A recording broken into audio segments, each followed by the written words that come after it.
माता सिद्धिदात्रीची कथा। देवी पुराणानुसार भगवान शिवाने याच देवीच्या आराधनेतून सगळ्या सिद्धी प्राप्त केल्या होत्या। या देवीच्या अनुकंपेमुळेच भगवान शंकराचे अर्धे शरीर हे देवीचे झाले होते। त्यामुळेच त्यांना अर्धनारी नटेश्वर असे म्हटले जाते। असे सांगितले जाते की सुरुवातीच्या काळात ब्रह्मांडामध्ये काहीही नव्हते। त्यावेळी केवळ अंधकार होता।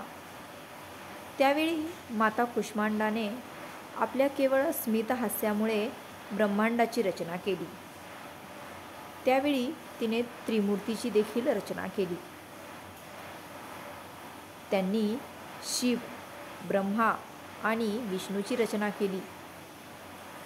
प्रत्येक देवतेला कार्य दिले।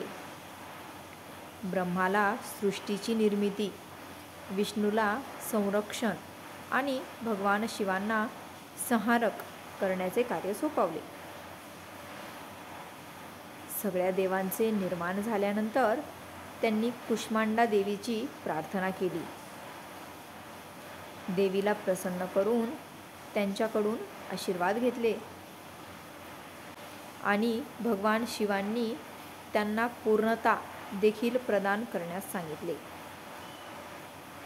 त्यावेळी देवी कुष्मांडाने आणखी एका देवीची रचना केली। त्या देवीचे नाव सिद्धिदात्री देवी। माता सिद्धिदात्रीने भगवान शिवांना अष्टसिद्धी आणि त्यासोबत आणखी 18 सिद्धी प्रदान केली।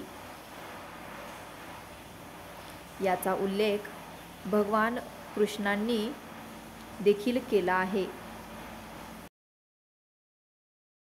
त्यानंतर भगवान शिव यांचे शरीर हे अर्धे सिद्धिदात्री देवीचे झाले। देवी शिवाचे अर्धे रूप झाली।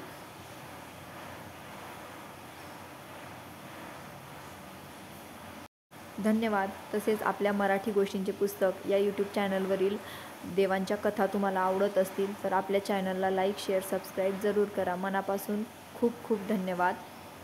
जय माता दी।